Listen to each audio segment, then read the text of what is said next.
The letter was duct-taped to my front door again.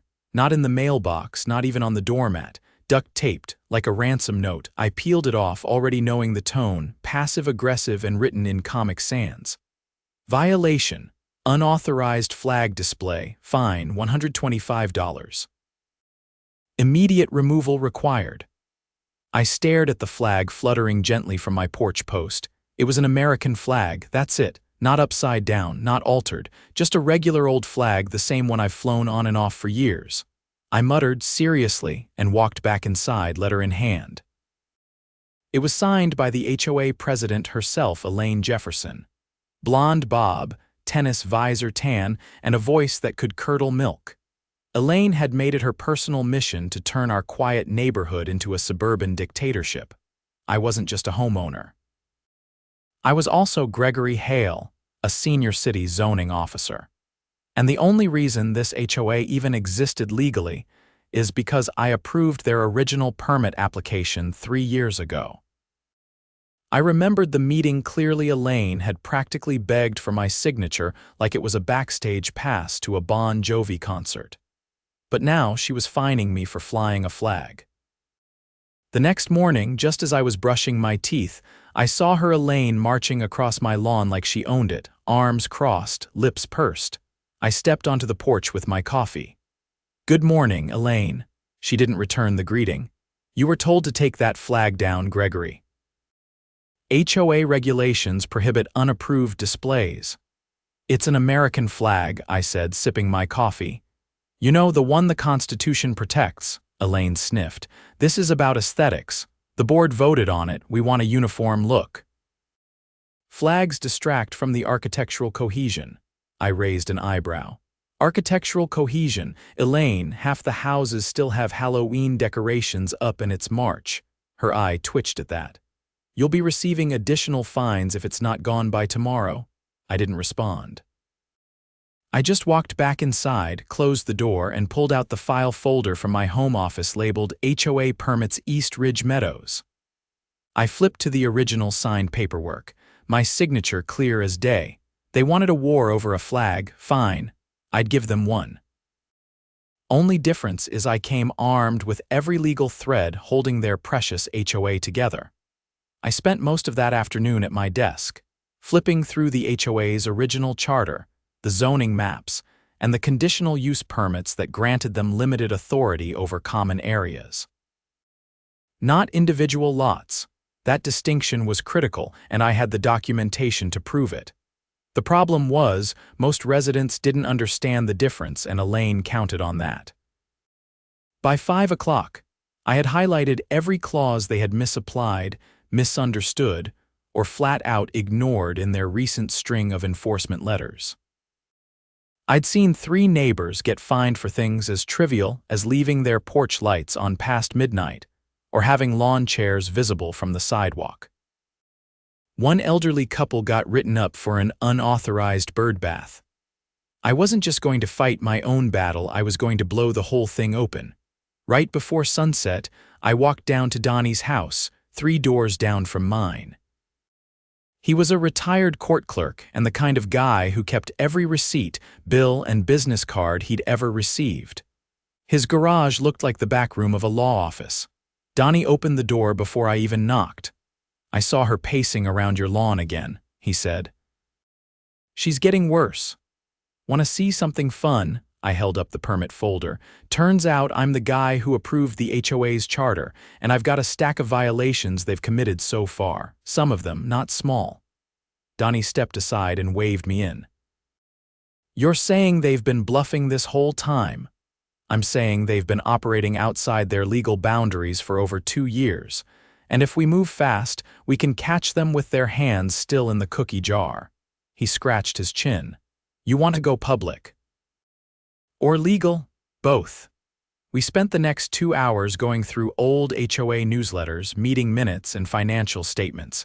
Donnie had them all. And that's when we found something that stopped us cold.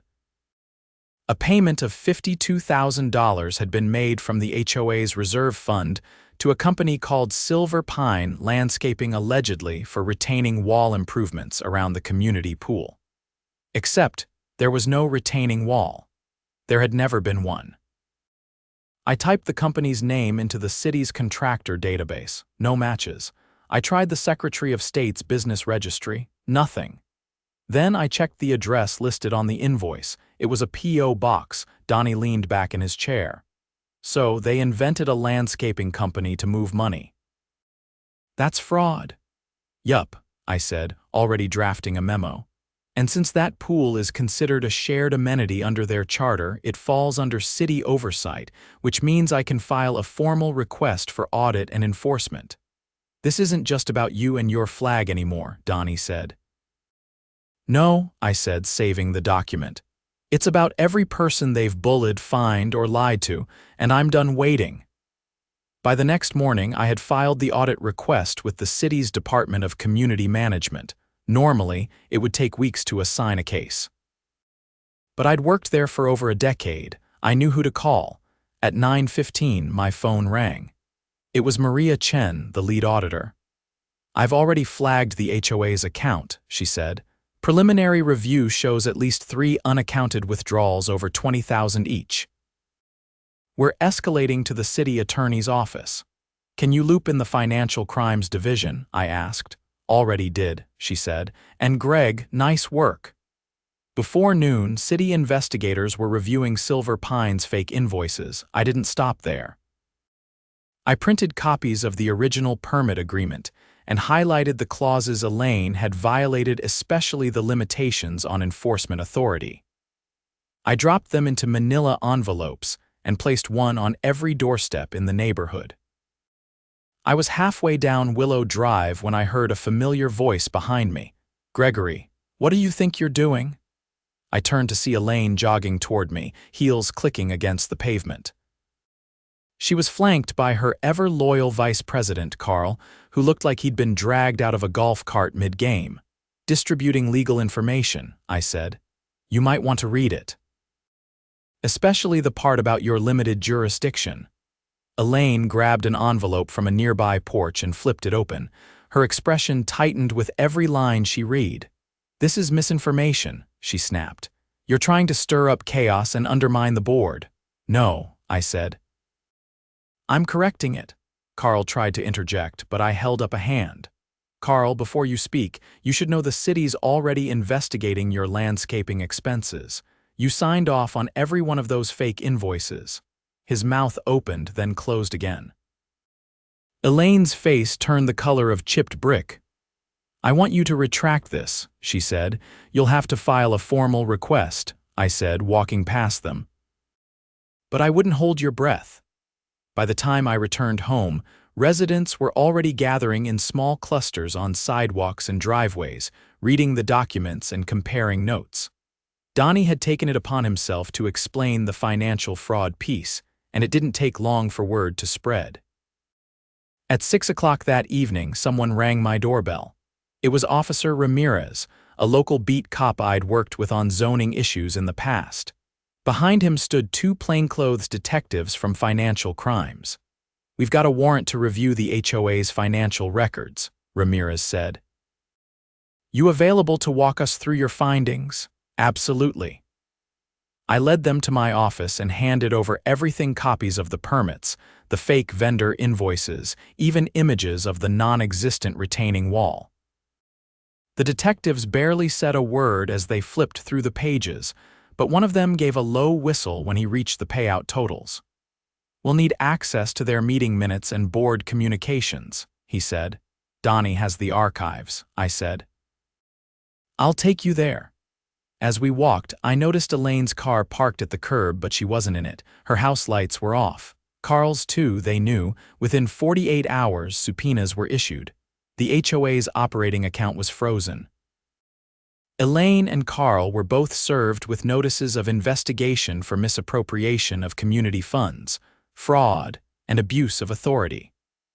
The third board member, who apparently hadn't been involved, resigned that same day and offered to cooperate fully. The city called an emergency town hall meeting that weekend. I was asked to speak first. I stood at the front of the community center, facing a packed crowd of neighbors, many angry, some confused, but all finally paying attention. I'm not here as your neighbor today, I began. I'm here as the official who approved the HOA's charter 3 years ago, and I'm going to show you exactly what went wrong and how we fix it. And then I did. A low murmur ran through the crowd as I clicked to the final slide. It showed a scanned copy of the original HOA charter with my signature at the bottom and a red box around the clause that explicitly limited the board's reach to common areas only. That clause, I said, stepping aside from the projection screen, is not a suggestion. It is a legal boundary. One they crossed repeatedly.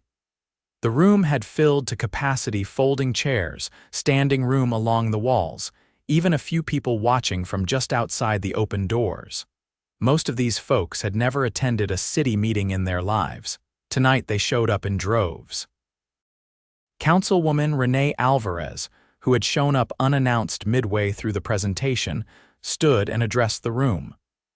We've reviewed the documentation Mr. Hale submitted to the city. I've also spoken with the city attorney's office. Due to the seriousness of the financial misconduct and the abuses of authority, the city is moving to dissolve the East Ridge Meadows HOA until further notice. An emergency oversight committee will be appointed to manage the community's shared assets during the transition period. A wave of mixed gasps and applause spread across the room. I stepped back, letting Alvarez field the rest. She continued, "Additionally, the Financial Crimes Division has opened a criminal investigation into the individuals responsible for the unauthorized transactions. If you've received fines or notices that seem questionable, we encourage you to submit those documents to the city clerk's office for review. Refunds will be issued if illegal or invalid fines are confirmed." Someone from the back called out, "What about the people who refused to pay?" Alvarez nodded. "If a lien was placed on your property and it stemmed from an illegitimate fine, legal counsel will assist in removing it. No one here should lose their home over this." That got a standing ovation. After the meeting, I stayed behind with a few residents who had questions. Most were relieved. A few were furious at Elaine, at the system, at themselves for not seeing it sooner. I understood. That kind of betrayal doesn't wear off in a day. As the room cleared out, I gathered my materials. Councilwoman Alvarez approached. "Greg, that was masterfully done," she said. "Honestly, if you ever think about running for office, let me know." "I prefer zoning maps to podiums," I said, sliding a binder into my shoulder bag. "But I appreciate it." She lowered her voice. "The DA's office is preparing charges. Misuse of public association funds, wire fraud, possibly even conspiracy. We're talking serious time." "Good," I said. "They earned it." Outside, the evening air was cool and sharp. I walked home through the neighborhood that suddenly felt different, lighter. Porch lights glowed warmly and people stood in small clusters, still talking, still processing. I passed the Connollys, who waved. The Bakers offered me a bottle of water and a nod of thanks. Even Mr. Levinson, who once wrote a letter to the HOA complaining about my recycling bins, gave me a respectful nod. I finally reached my house, opened the gate, and stepped onto my porch. The flag was still there, fluttering gently in the wind. I looked at it a moment, then turned to go inside. The next morning, the news vans arrived by 8. The street was lined with tripods, black cables, and reporters in fitted jackets speaking into microphones. I hadn't called them, but someone clearly had. A few recognized me from the town hall and asked for interviews. I declined most, but agreed to speak with Channel 9's local affairs correspondent, Jordan Vega, who had a reputation for cutting through fluff. She sat up in front of my porch and asked one question before the camera rolled. "Is there anything you want people to understand about HOAs after all this?" I thought for a second, then nodded. "They're not governments, they're contracts, and when someone breaks the terms of a contract to control others, they're not enforcing order, they're abusing power. You don't need a badge or a gavel to fight back. You just need the paperwork." That clip made the evening news. By the end of the week, the fallout had started in earnest. Elaine was formally charged with 4 counts of wire fraud, 2 counts of theft by deception, and 1 count of falsifying public records. Carl was hit with 3 accessory charges and a separate count for tampering with financial documents. Their third accomplice, a man named Russell Langley who'd been quietly serving as the HOA's bookkeeper for the last year, was arrested for setting up the fake vendor accounts used to funnel the money. The city froze their personal assets, including Elaine's brand new Escalade and Carl's lakeside fishing boat. I got a call from the assistant district attorney, a sharp woman named Rachel Darnell. "You might have saved your whole neighborhood from bankruptcy," she said. They were lining up a special assessment vote for next quarter, $58,000 per household to upgrade the clubhouse. My stomach turned. The clubhouse that barely has working plumbing, exactly. They were planning to move the funds through a shell company in Nevada. "We're still untangling the paper trail. Let me know if you need anything else from me," I said. "Actually," she replied, "there is one thing." Later that afternoon, I sat in a small, windowless room at the county courthouse, facing a long table with a row of attorneys from the DA's office. Rachel led the deposition, asking me to walk through the timeline when I discovered the violations, how I gathered the evidence, and what steps I took to alert the authorities. I handed over my signed affidavit and a flash drive containing every document, invoice, and email I'd collected.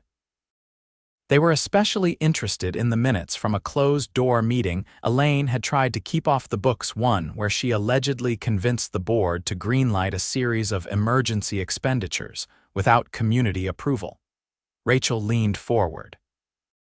"The language in that meeting summary implies premeditation. If we can confirm it, we're adding conspiracy to commit fraud." She knew exactly what she was doing, I said, and she counted on no one reading the fine print. Back in the neighborhood, the oversight committee got to work.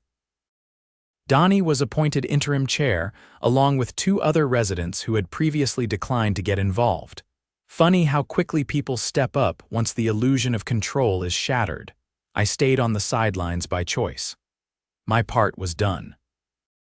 One evening, as I was sealing up the last of the files to return to city records, someone knocked on my door.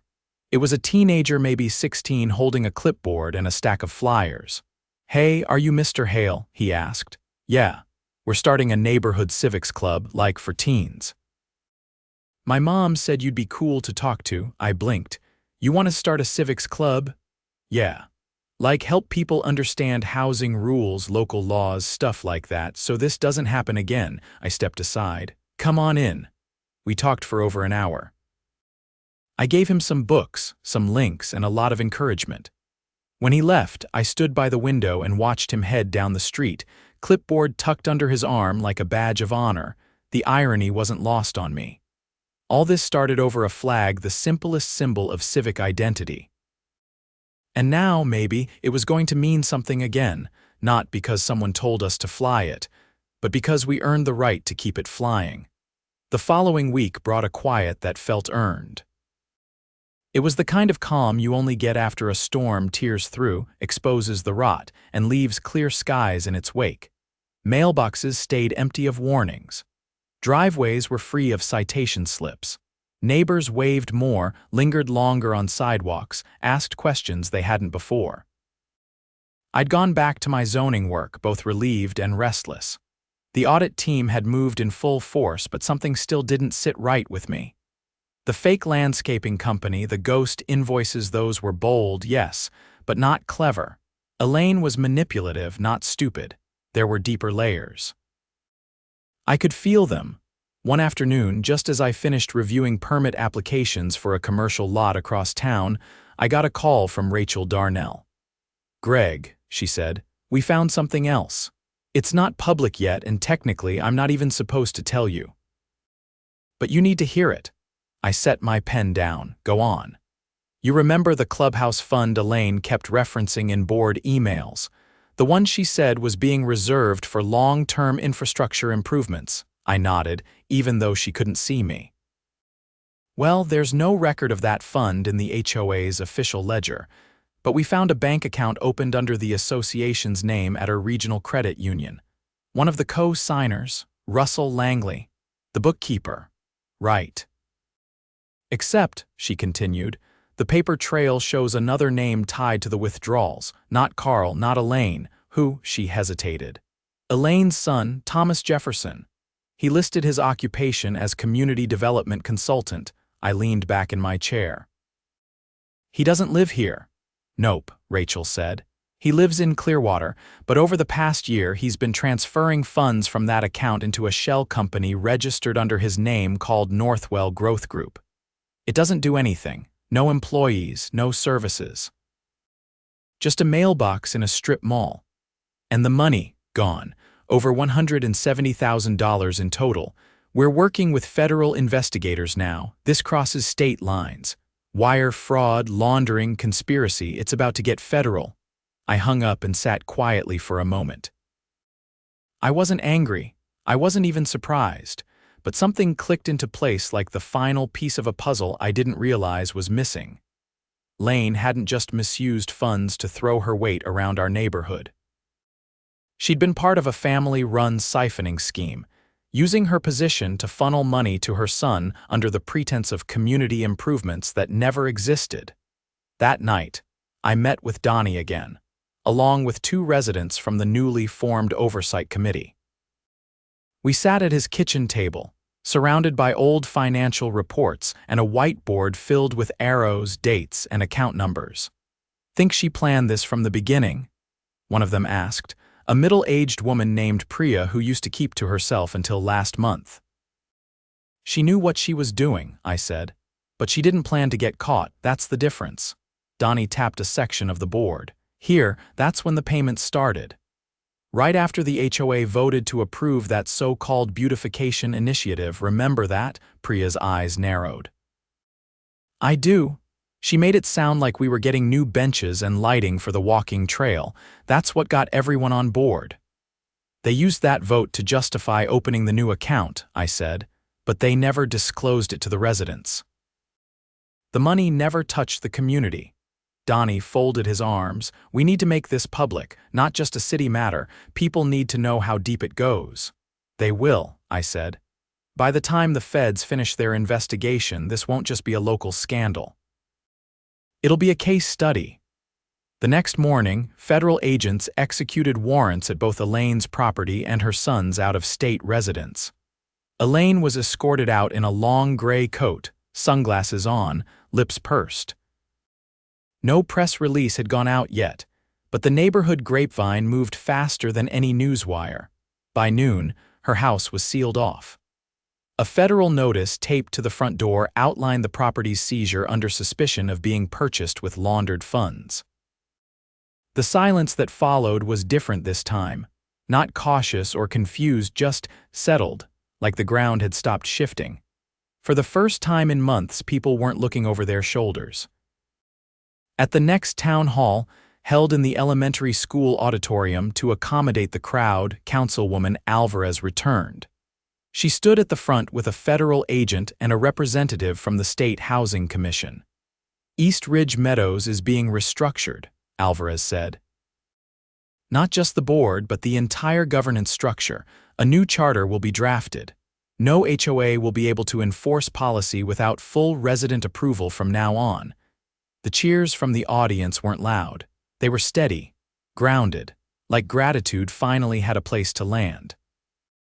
Afterward, I stood outside, watching the crowd disperse into the evening. A young woman approached me, one I hadn't spoken to before. She introduced herself as Leela. She was a nurse, recently moved in, and had been fined 3 times in 2 months for things as ridiculous as improper curtain color. She looked me in the eye and said, I didn't think anyone would ever stand up to them. You didn't just help us, you gave us a spine. I shook her hand. You had a spine, you just needed proof you weren't alone. As the weeks passed, the neighborhood began to reshape itself, not just physically but culturally. People started volunteering for the new board election. The walking trail finally got its lighting funded by a local grant Donnie helped apply for. Residents began attending zoning meetings, asking about their rights, their responsibilities, how things worked. There was no longer a single voice dictating policy. Now there were dozens. And they were talking to each other. Elaine and her son were indicted on multiple federal charges, including embezzlement, wire fraud, and conspiracy to defraud homeowners. They both accepted plea deals, and part of the restitution agreement included liquidating personal assets, cars, properties, even a private investment account to repay the stolen funds. The community received a settlement from the state-backed restitution fund, which was used to repair the neglected pool area and update the city-mandated safety features that had been ignored for years. I didn't run for any board position. I didn't want to. But I did agree to serve as a non-voting advisory consultant during the transition, a role with no power, just guidance. That was enough. On the one-year anniversary of the town hall that started the dominoes falling, the neighborhood held a small celebration at the park. Kids ran through sprinklers. Someone grilled hot dogs. There was a raffle. I sat at a picnic table near the edge of the crowd, a plate of potato salad in front of me, watching the people I'd fought for reclaim something they never realized had been taken: their autonomy. Priya sat down beside me with a lemonade and nudged my elbow. "We're naming the new community garden after you," she said casually. Sipping, I raised an eyebrow. "That's unnecessary." "Too bad, we voted," I chuckled. "I didn't even know we had a garden." "We didn't. But now we do. And it's got a big wooden sign being carved this week. Says Hale Garden." I shook my head, smiling into my cup. Not because of the name, because they'd voted, openly, together. No intimidation, no manipulation, just neighbors choosing something they wanted. As the sun dipped behind the rooftops and the string lights flickered on, I stood and looked around. No more threats. No more duct-taped letters. Just laughter, music, and the smell of grilled corn. The flag still flew from my porch untouched, unnoticed by anyone but me. And that was exactly how it should be.